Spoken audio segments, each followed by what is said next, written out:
오늘 성경에 보면 사도 바울의 일행은 유럽 전도의 첫 번째 도시였던 빌립보를 떠나서 다음 장소로 이동하는 것을 보게 됩니다.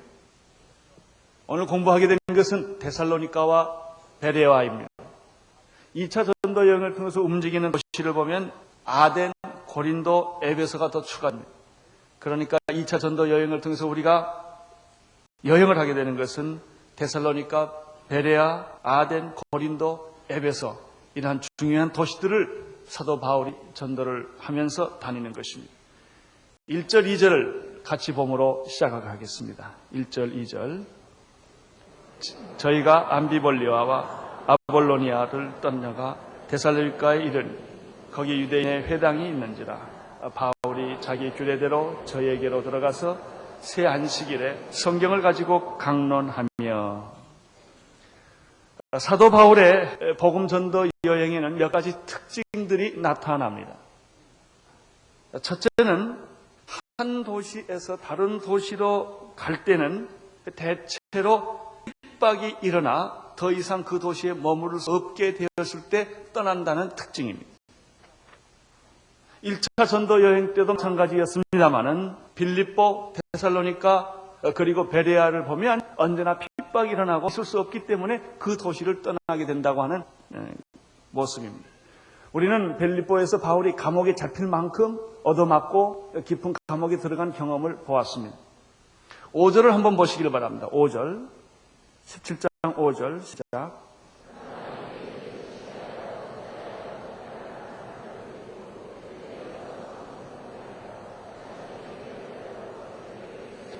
이 5절에 보면은 데살로니가에서 복음을 전할 때 성령의 역사가 일어났습니다. 놀라운 역사가 일어났습니다. 이때 사람들이 일어나서 바울 일행을 아주 공격을 하는, 핍박을 하는 그런 것을 보게 됩니다. 할 수 없이 여기 있지를 못하고 떠나게 됩니다. 그 옆에 동네인 베레아로 떠나게 됩니다. 자, 베레아 가서 복음을 전합니다. 무슨 일이 또 생겼습니까? 13절을 보십시오.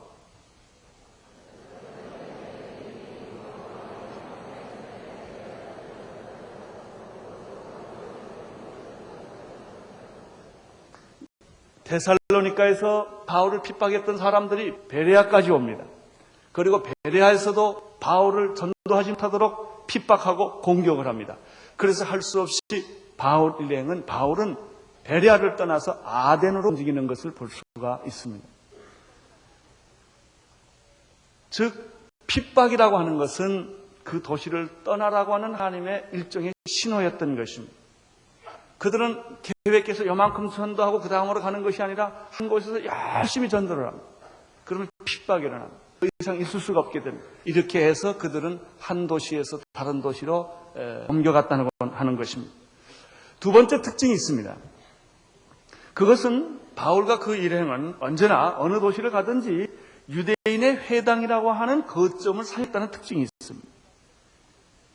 빌립보의 경우엔 회당이 없었기 때문에 그들은 기도처를 찾았습니다. 기도처가 있는가 하여 찾아본 것이었습니다. 그러다가 만난 것이 루디아라고 하는 한 여자였습니다. 오늘 17장 1절에 보면 저희가 암비볼리와 아볼로니아를 다녀가라고 되어 있는데 아마 암비볼리아와 아볼로니아에는 그냥 지나친 것을 보면 그들이 복음을 전도할 거점인 회당이 없었기 때문에 그냥 스쳐간 것 같습니다. 이제 데살로니가에 이르렀습니다. 데살로니가에 가보니까 1절을 다시 보십시오. 거기 유대인의 회당이 있는지라. 10절을 보십시오. 10절을 보면 시작.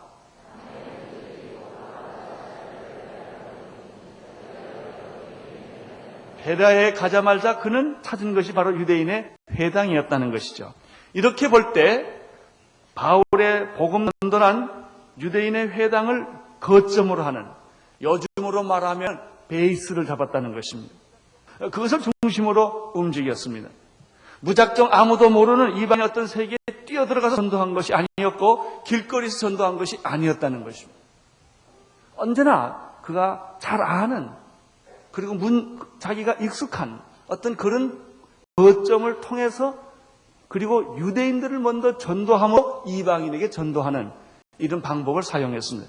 이것은 사도 바울의 1차, 2차, 3차 전도여행 모두 똑같은 원리입니다.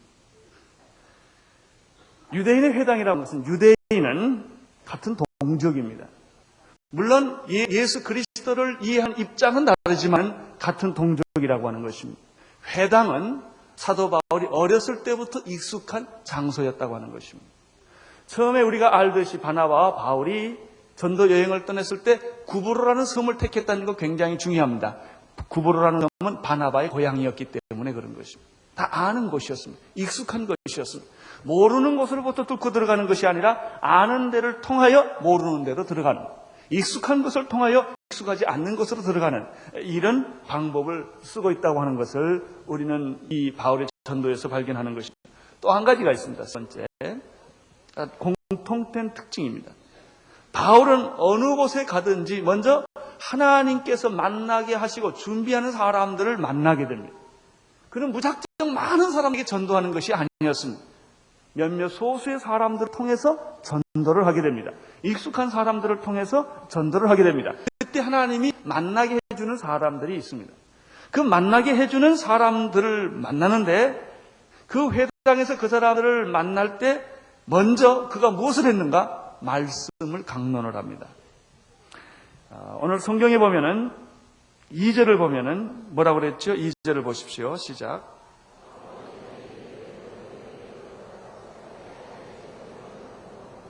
여기 바울이 자기 무엇대로 규례, 이게 참 재미있고 중요한 말입니다.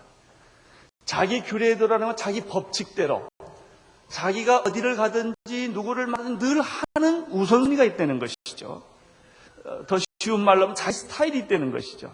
그 자기 스타일은 무엇입니까? 말씀을 전하는 거예요. 다른 것을 하지 않아요. 집을 짓는다든지 무슨 사람을 사귀는 이런 거 하지 않아요. 먼저 말씀을 전해요. 빌립보에서는 바울의 자기 규례가 있는데 무엇입니까? 먼저 기도처를 찾는 거예요. 그러면 바울에게는 두 가지의 자기 스타일이 있었다. 무슨 일을 하든지 이 두 가지를 우선순위로 했다는 것입니다. 처음에 기도처를 찾는 일이고 두 번째는 말씀을 증거하는 일이었습니다.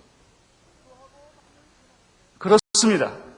기도하고 말씀을 전하는데 어찌 기적이 안 일어나겠습니까? 그리스도의 복음은 반드시 전해지고 영광이 나타나는 것입니다. 바울은 선교센터를 지었다는 말이 없습니다. 바울 자신이 선교센터입니다.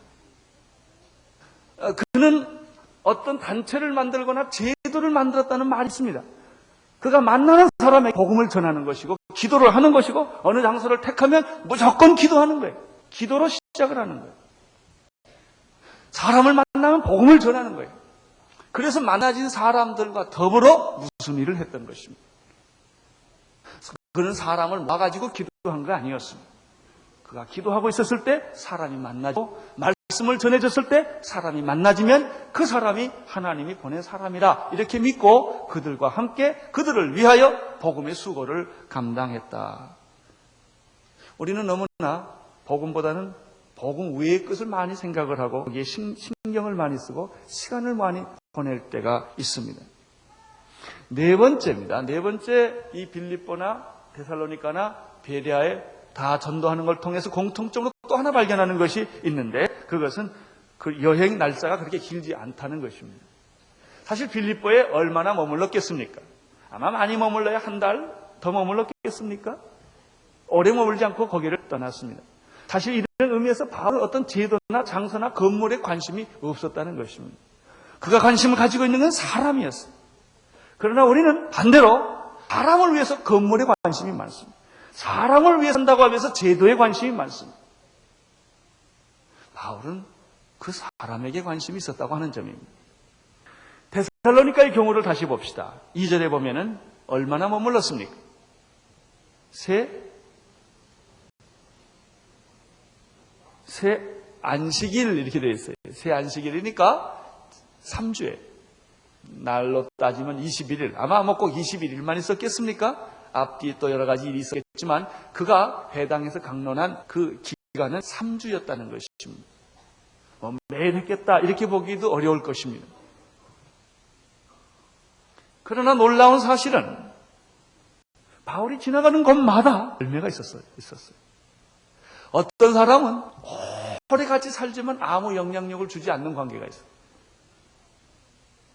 평생을 같이 살지만 아무 서로 영향력이 없어요. 세월만 보낸 거예요. 어떤 사람은 짧게 만났는데 그 사람에게 인생에 결정적인 영향을 주는 사람이 있습니다. 여러분은 어떻습니까? 여러분, 시간을 오래 보낸다고 모든 게 다 되는 게 아닙니다. 나이가 많이 먹는다고 다 중요한 게 아닙니다. 짧은 시간이라 할지라도 결정적인 것으로 사람에게 영향력을 줄 수 있고 사람을 변화시킬 수 있다는 점입니다. 시간의 문제도 문제가 되겠지만은 무엇을 전했느냐 하는 것입니다. 무엇을 전했느냐. 여러분, 여러분의 생에 무엇을 가지고 사셨습니까? 어떤 사람은 1년을 10년처럼 사는 사람이 있습니다. 그러나 10년을 1년처럼 살아버리는 사람도 있습니다. 아무 변화가 없는 거예요. 여러분은 얼마나 많은 사람에게 영향력을 주었습니까? 여러분이 만나는 사람에게 얼마나 그리스도를 보여주었습니까? 영적인 영향력을 주었습니까?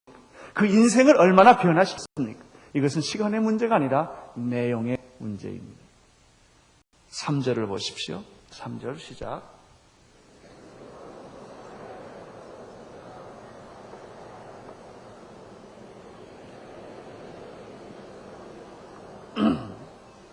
삼 주 동안의 짧은 시간이었지만 바울이 전해진 메시지는 다음과 같은 것입니다. 두 가지 메시지가 있습니다.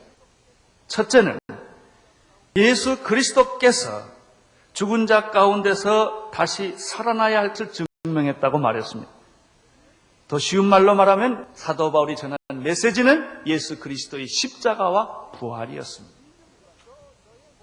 너희 모든 인류를 위하여, 너의 모든 죄를 위하여 예수님은 해를 받으시고 십자가에 못 박혀 죽었다는 것입니다.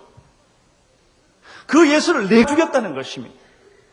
그런데 하나님께는 그 죽은 예수를 3일 만에 다시 부활시켰다는 메시지를 전하는 것입니다. 그것이 첫 번째 메시지입니다. 예수님에 대한 첫 번째 메시지입니다. 많은 사람들이 전도를 하는 것을 보면요, 교회 갑시다 이런 말을 합니다. 그러나 예수 믿으시오 이 말을 잘 못해요. 그게 안 돼요. 교회 가면 참 좋죠. 믿음 가지면 다 좋습니다. 이런 말은 쉽게 해요. 그러나 회개하고 예수 믿으시오 이 말은 못해요. 너무 그 말 하려면 가슴이 벌렁벌렁 힘들어요. 그래서 말을 자꾸 이렇게 휘어가요. 제가 대학생 때 선교단체에서 전도 훈련을 받을 때 버스를 타면 먼저 빈자리를 찾지 말고 옆 사람 있는 자리를 찾아라. 여기 딱 잡으면 시계를 감춰라. 몇 시냐고 물어봐야 되니까 말을 건네기 돼.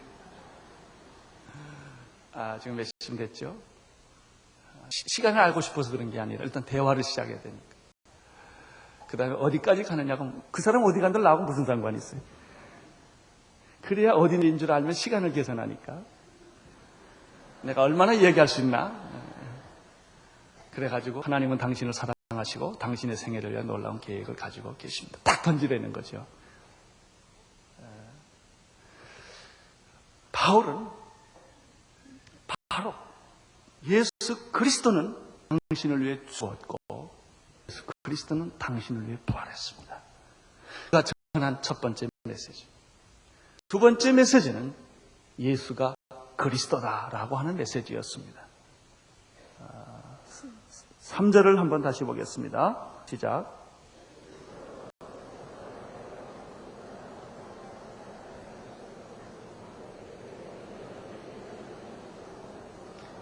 내가 너희에게 전하는 이 예수가 곧다 그리스도다. 그 말이 뭐예요? 굉장한 메시지 이거는.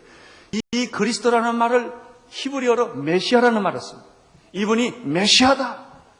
우리 민족이 수천 년 동안 기다리고 대망해왔던 바로 그 메시아가 그리스도다. 예수가 그리스도다. 이 말은 모든 신약의 메시지의 핵심을 이루는 말이에요.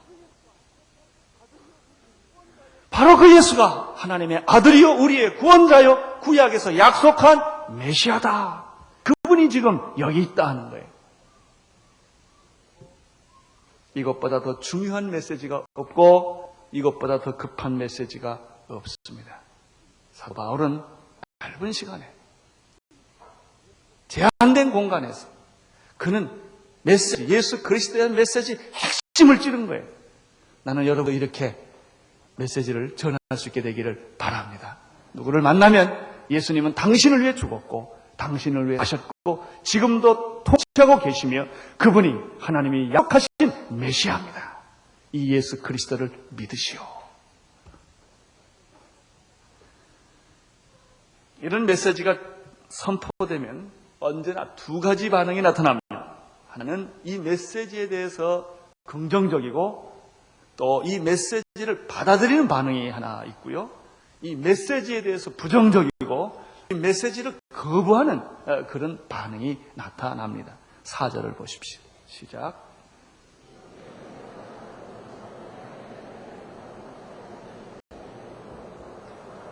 사도 바울의 메시지를 듣고 경건한 유대인이 아니에요. 헬란 중에서 많은 사람들, 또 적지 않은 귀부인들, 그리고 이런 분들이 그 메시지를 들었다는 것입니다. 권함을 받고 바울과 실라를 따라가게 되었다. 여기서 우리가 또 하나 복음에 대해서 깨닫는 것이 있어요. 복음이라고 하는 것은 많은 지식과 합리적인 설명을 통해서 얻어지는 것이 아니라는 것입니다. 그들이 예수 그리스도에서 긍정적인 반응을 갖게 된 것은 성령의 역사입니다. 우리는 흔히 그런 생각을 내가 설명이 부족해서 예수를 믿지 않지 않나 이렇게 말합니다만 그렇지 않아요. 설명을 충분히 했기 때문에 믿느냐? 그것도 아니에요. 물론 우리가 굉장히 지혜롭게 말하고 조직적으로 말하고 아주 요약해서 쉽게 깊은 진리를 아주 쉽게 받기 쉽게 전하는 그런 기술도 필요합니다만은 그것 때문에 사람이 예수 믿는 게 아니에요. 그 사람 예수님에 대해서 관심을 갖게 된 것은 사람의 지혜의 말이 아니라 성령의 능력인 것입니다. 주 예수를 믿으라. 그 말을 하면 반응이 두 가지. 저는 미쳤나 이렇게 반응할 수도 있고 저는 지성인이 왜 저렇게 아주 그런 말을 하나 이런 말할 수도 있지만 어떤 사람은 그 말을 듣고 받는 사람이 있다는 거예요. 그냥 어린애처럼 받는 거예요. 오늘 성경에 보면 많은 분들이 그 설명을 듣고 예수님을 영접하게 되었습니다. 우리는 바울이 간수에게 한 말을 기억합니다. 앞뒤가 없어요. 선생들이 우리 어떻게 하면 구원을 얻으리까? 라고 말했을 때 구약부터 설명했다든지 성경을 말했다든지 이런 게 없어요. 주 예수를 믿으라. 그리하면 너와 내 집이 구원을 얻으리라. 전부예요. 여러분들 이런 의미에서 성령의 능력을 믿고 전도하시기를 바랍니다. 성령의 능력을 믿고 헛소리 하지 말고 쓸데없는 주변에 허비 같은 말 좀 하지 말고 그냥 단도직입적으로 예수 믿으시오. 이거 딱 들어가야 돼요. 두 번째 또 다른 반응입니다. 그것은 예수님을 거부하는 반응입니다. 5절 6절 읽어주십시오.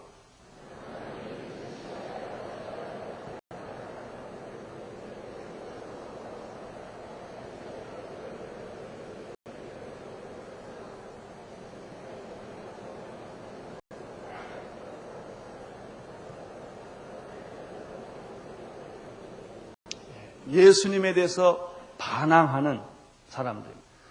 근데 이 사람들은 그냥 반항을 받아들이지 않는 게 아니라 감정적 표현이 심하게 나타납니다. 그렇죠? 역시 이것도 지식이나 합리성의 문제가 아니라 영적인 문제라는 것입니다. 예수를 거부하는 것은 비합리적이기 때문에 안 믿는 것이 아니라 이것은 영적인 문제. 사탄이 대개 이렇게 개입을 합니다. 우리가 지난번에 봤지만 예수님에게도 그렇게 했고 바울에게도 그렇게 했고 빌립보서도 그랬지만은 마귀라고 하는 것은 이 그리스도의 복음이 드러나면 소동을 일으키는 거예요. 처음에는 유혹을 하지만 그것이 먹지 않았을 때는 공격적으로 나타나고 소동을 일으키고 사람을 선동하고 정치적 이슈를 만드는 거예요. 나는 여러분들이 어떤 이유에서든지 이런 마귀의 방법을 쓰지 않게 되기를 바랍니다. 사람들이 쉽게 이 방법을 씁니다. 오늘날 한국 사회를 움직이는 모든 방법은 쉽게 이 방법을 쓴다는 것입니다. 사람을 선동하고 여론을 만들고 조작을 하고 이렇게 해서 어떤 사람을 매도해버리는 것입니다. 그래가지고 국민의 뜻이라고 말하는 것입니다. 그것이 청와대의 뜻이라고 말하는 것입니다. 이렇게 말을 해가지고 사람들을 이상하게 몰고 가는 것입니다.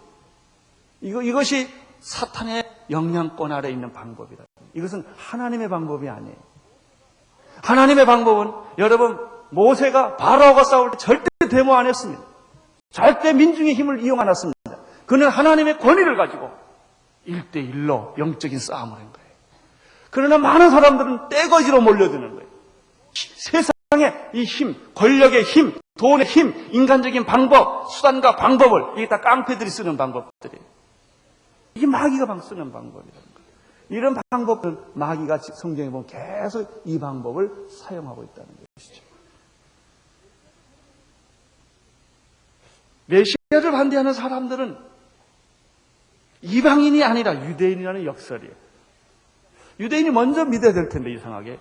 그리고 이방인들이 반대해야 될 텐데 이방인들은 메시아를 받아들여요. 유대인들은 메시아를 거부하고 있다는 점입니다.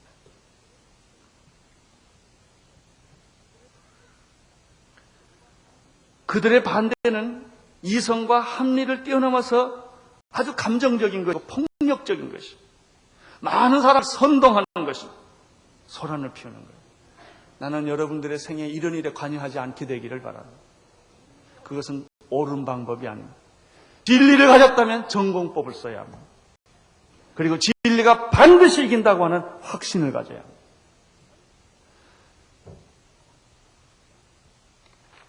7절을 보십시오. 7절 시작.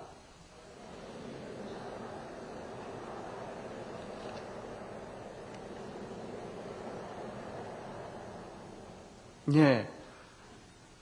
7절 그 다음에 8절도 보십시오. 9절. 예.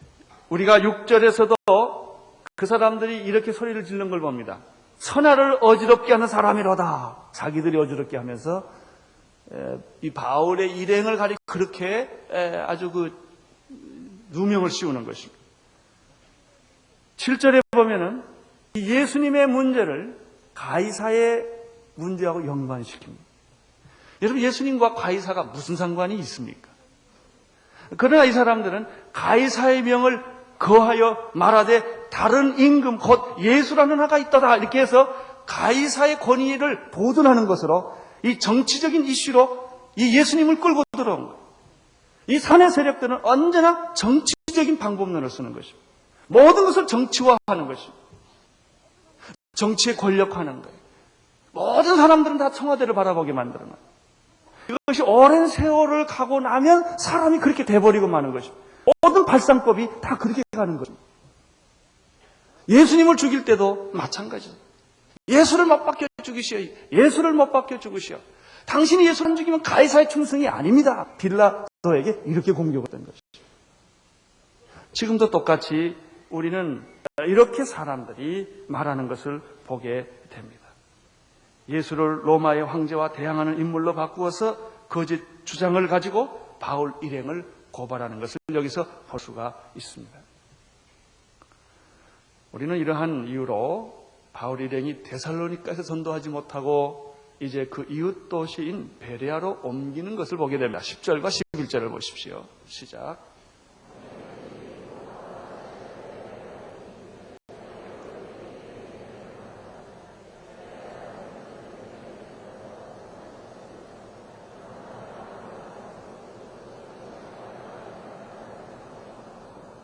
그 중에 믿는 사람이 많고 또 헬라인의 귀부인과 남자가 적지 아니하니라. 베레아 사람들은 데살로니가 사람들보다 훨씬 뭐라고 그랬죠? 예의가 있는 좀 지성에 속하는 그런 종류의 사람들이었습니다. 두 가지가 있었는데 그들은 간절한 마음으로 말씀을 어떻게 했다? 받아들였다. 그 태도가 신실했다는 것입니다. 두 번째는 뭐가 있죠? 성경을 열심히 읽었다. 그리고 그 사실이 그런지 안 그런지를 규명하려는 그런 지적인 태도. 그런 지성적인 태도를 가지고 있었다. 그 결과는 무엇입니까? 많은 비부인들과 남자들이 예수님을 믿게 되었다고 말하고 있습니다. 그러나 데살로니가에서 이렇게 소란을 피우고 정치 이슈화했던 사람들은 베레아까지 쫓아옵니다. 이걸 보면요, 이게 확실히 마귀가 역사한 걸 알 수가 있어요. 자기가 아니면 아니, 거기까지 쫓아올 거 없거든요. 거기까지 쫓아와서 이렇게 한 걸 보면 뭔가 어떤 영의 지배를 받고 있는 것이 틀림이 없습니다. 13절, 14절을 보십시오. 시작.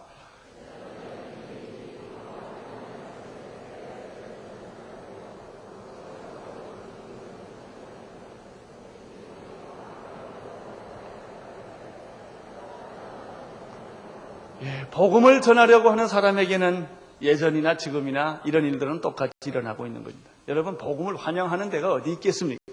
다 복음을 환영하지 않습니다. 그러나 우리는 그들에 가서 복음을 전하려고 하는 것입니다. 저는 북한에 있는 우리 동포들 가운데 예수를 믿고 있는 분들이 있다고 믿습니다. 그분들이 그 많은 세월 동안 그 철의 정권 속에서 마음속에서 예수님을 버리지 않고 있다는 사실이 얼마나 힘들고 외롭고 고독했겠습니까? 한번 상상을 해보십시오.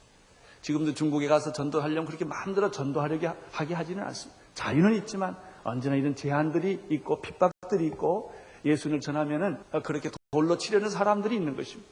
터키에도 가보면 지금도 예수를 전하면 우리 어떤 선교사는 돌에 얻어맞았다고 그렇게 환영하지 않는다는 것입니다. 자, 그러면 우리는 여기서 질문을 하나 하게 됩니다. 그렇다면 꼭 그렇게 이국 땅에까지 가서 이방인들에게 복음을 전해야 하느냐 하는 거죠.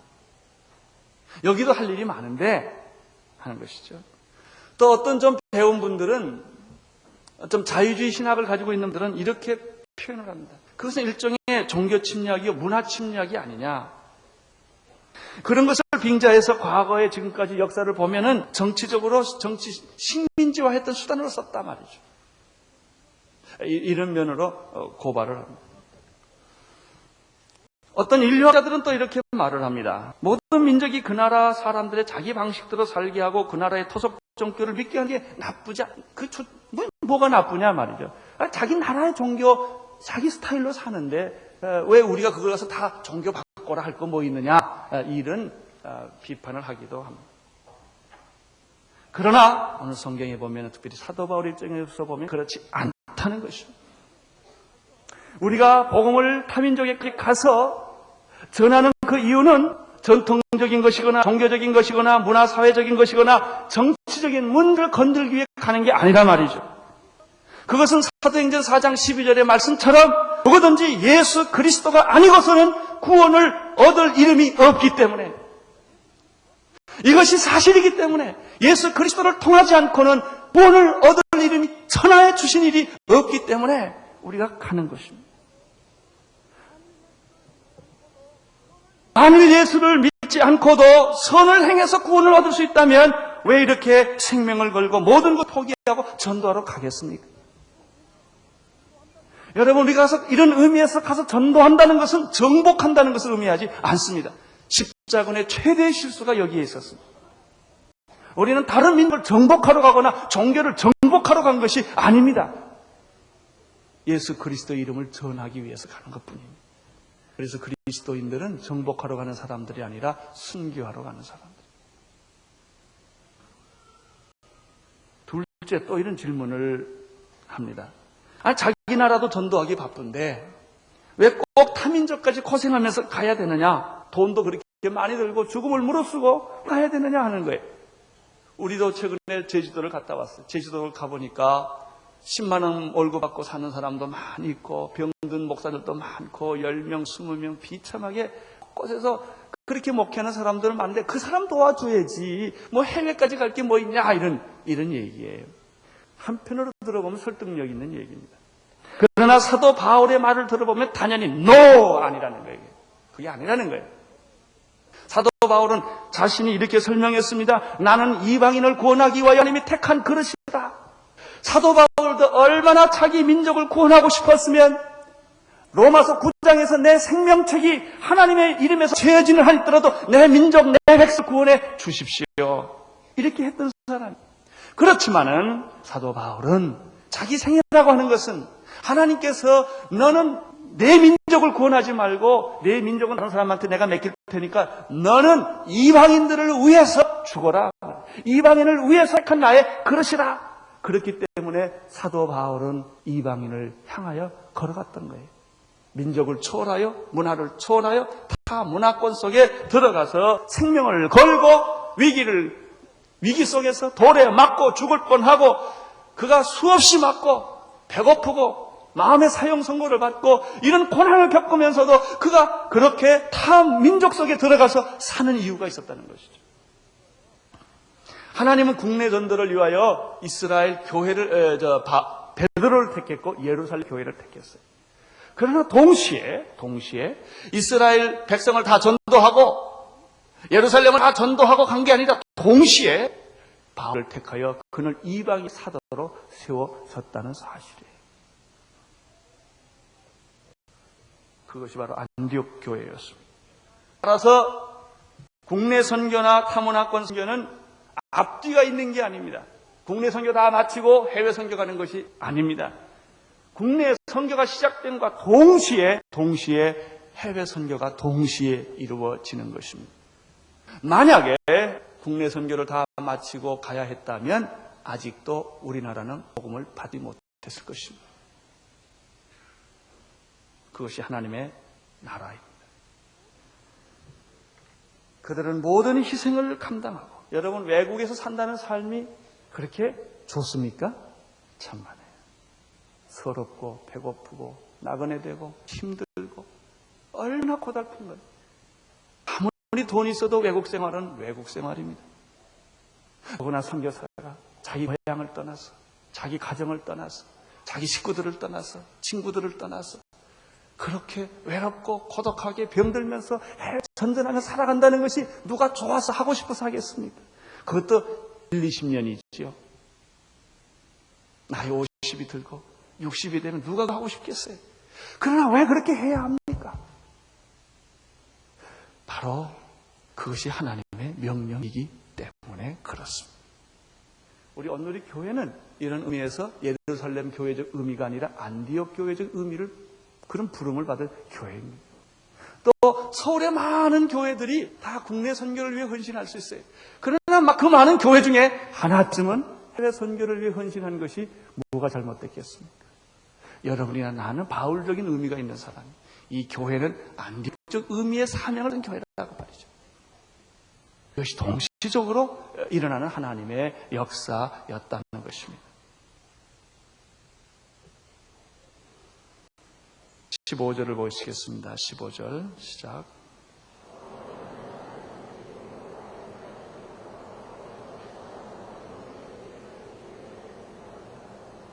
네.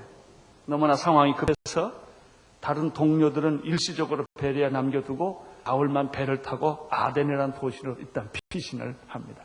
그 후에 다시 자기 동료들을 데리고 옵니다.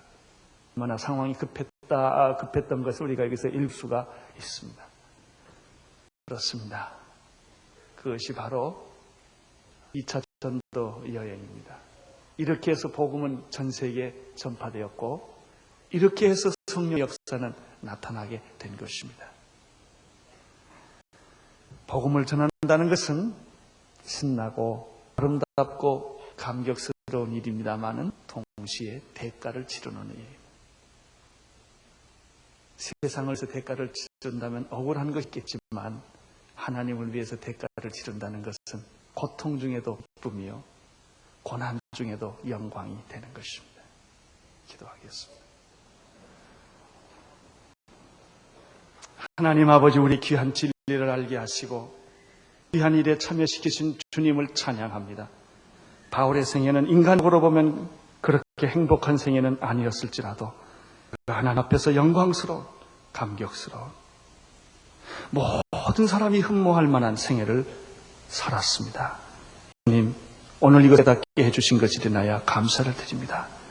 저희들로 하여금 땅을 보지 말고 하늘을 보게 하시고 우리 자신만 보지 말고 그리스도를 바라보게 하여 주시옵소서.